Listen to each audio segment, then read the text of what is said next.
Channel Aira food and fun. ఈరోజు మనము మిగిలిన అన్నంతో ఇలా ప్లెయిన్ బిర్యానీని ఎలా ప్రిపేర్ చేసుకోవాలో ఈ వీడియోలో చూద్దామండి. దీని టేస్ట్ కూడా బాగుంటుంది.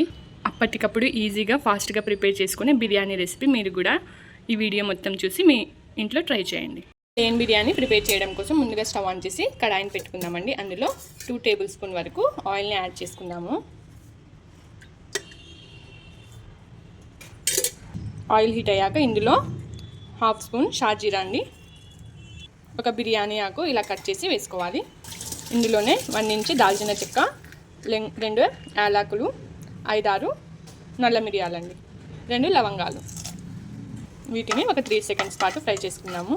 ఇప్పుడు ఇందులో ఒక మీడియం సైజ్ ఆనియన్ని ఇలా కట్ చేసి వేసుకోవాలి.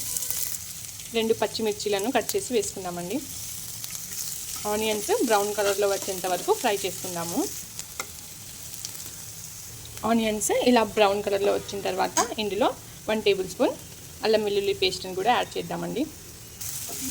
దీన్ని కూడా కలుపుకుందాము. ఇప్పుడు ఇందులో 1 స్పూన్ కారం అండి, 1 స్పూన్ బిర్యానీ పౌడర్, 1 స్పూన్ ధనియా పౌడర్, 1/2 స్పూన్ పసుపు, వీటన్నిటిని వేసుకుందాం.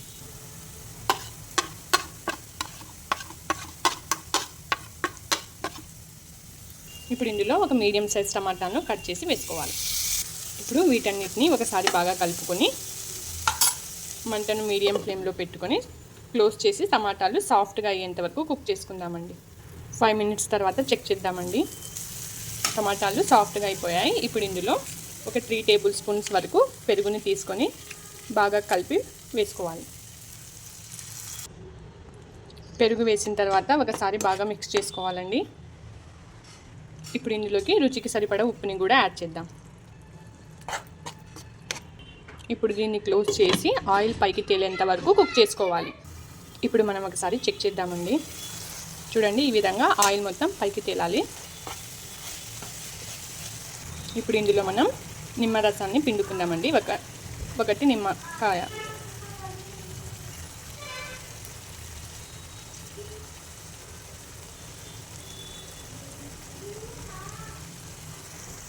నిమ్మరసం వేసి మిక్స్ చేసుకోవాలి. ఇప్పుడు ఇందులో మనం రైస్ని యాడ్ చేసుకుందామండి. ఇది 1 గ్లాస్ రైస్. మీరు మిగిలిన అన్నంతో కూడా చేసుకోవచ్చు, లేకుంటే ఫ్రెష్గా ప్రిపేర్ చేసుకున్న రైస్తో కూడా చేసుకోవచ్చు.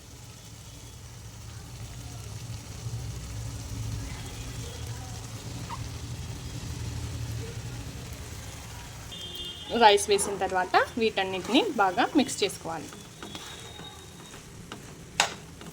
ఇలా కలుపుకున్న తర్వాత ఇందులో సన్నగా కట్ చేసి పెట్టుకున్న కొత్తిమీర, పుదీనాను కూడా యాడ్ చేద్దామండి. ఇప్పుడు పైనుంచి ఒక జాజికాయ తీసుకొని దాని పౌడర్ వేసుకుందాం. కొద్దిగా ఒక 1/2 స్పూన్ అంతా వేసుకోవాలి. జాజికాయని ఇలా పైనుంచి వేయడం వల్ల మన ప్లెయిన్ బిర్యానీకి మంచి టేస్ట్ వస్తుందండి. చూడండి, ఇంత సరిపోతుంది. సాల్ట్ తక్కువైతే ఒకసారి టేస్ట్ చెక్ చేసుకొని వేసుకోండి.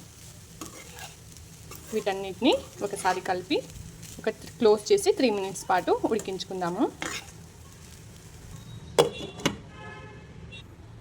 5 మినిట్స్ తర్వాత ఓపెన్ చేసుకుందామండి. మన ప్లెయిన్ బిర్యానీ రెడీ అయిపోయింది. మనం దీన్ని ఒక సర్వింగ్ ప్లేట్లోకి తీసుకుందాం. అంతే అండి, మన వేడి వేడి ప్లెయిన్ బిర్యానీ రెడీ అయిపోయింది. దీని టేస్ట్ కూడా సూపర్గా ఉంటుందండి. మీరు కూడా ఈ రెసిపీని మీ ఇంట్లో తప్పకుండా ట్రై చేయండి. ఇలాంటి మరెన్నో రెసిపీస్ కోసం మన ఛానల్ని లైక్ అండ్ షేర్, సబ్స్క్రైబ్ చేసుకోండి. Thanks for watching.